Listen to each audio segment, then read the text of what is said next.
Your own understanding, truth under Babylon's empiricism. What up? Real quick, I had another conversation with a friend of mine.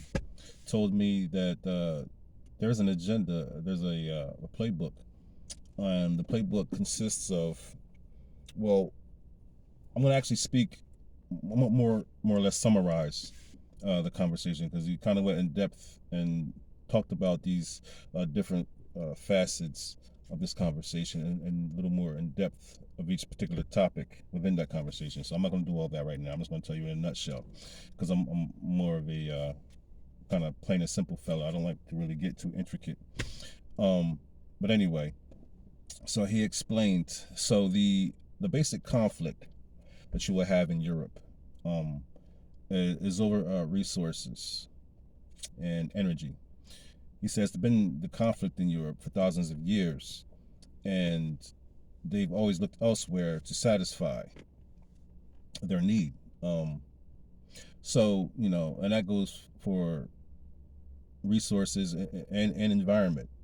They go through great lengths to accommodate themselves. So, whatever it is that they need biochemically, they research and by all means necessary, any means necessary, create that reality for themselves.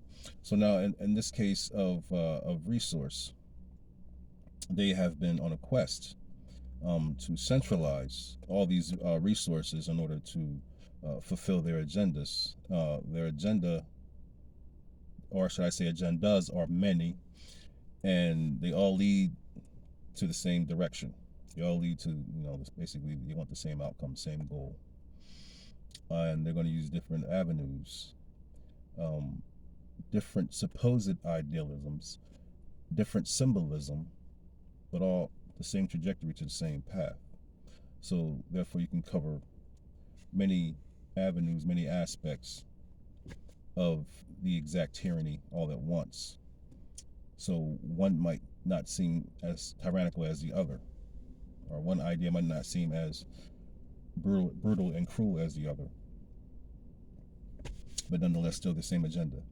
So he basically explains the the European factions would create these conflicts, these humanitarian issues through through war and politics, and they will create these scenarios, and the entire world's landscape, the entire um, ruling landscape, basically all the countries affiliated with this club or membership or coalition will also have their own version of conflict. And that will put the entire world um, in an uproar over all the conflict going on in different areas around the world that we all know about through media propaganda. We've heard about the China and the Taiwan thing. We've heard about obviously Russia and Ukraine. We heard about Israelis and Palestinians and Iran, and it goes on and on and on and on and on. They've been training us for a long time to understand these conflicts, whether it be religious or resource. But most of the times they're all tied. I told you, many different avenues, many different facets, same agenda. So once all these conflicts come to a head, once all the things that they've been training us about throughout life, um, throughout our lives and everything, pardon me.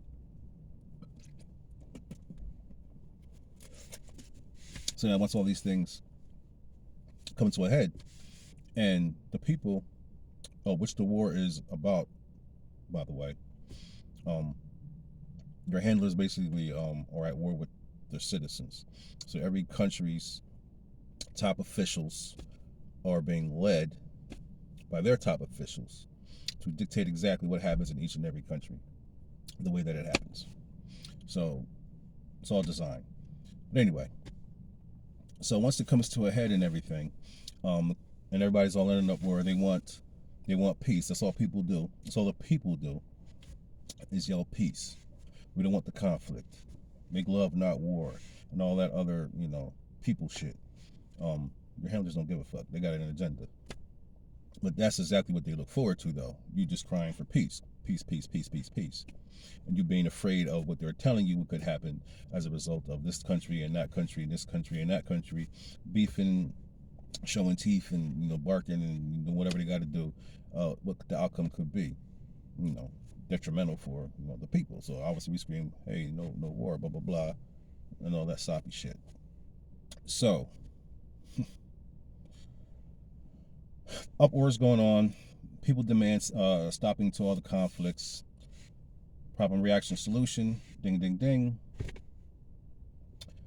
We have an issue here with all the different political ideologies that talk about the resources and how it should be controlled and used and whatever the case may be. We can't get it together, but we found a way we can satisfy the world's resource issues. If we all just cooperate, work together, we can run pipelines, and we can network our way through the different countries in Africa who have all the resources that we need to power every fucking thing everywhere.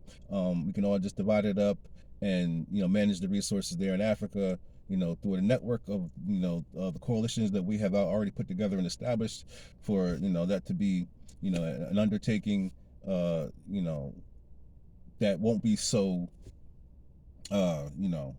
far-fetched and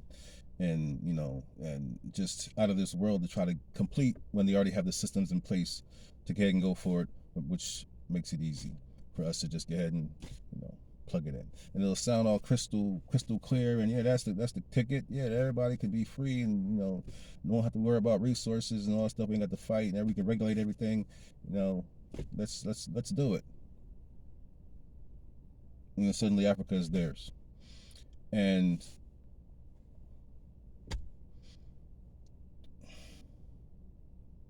then after that, you have your synthetic utopia that you want, because now they can power all the bullshit that they want to use in order to control you to death.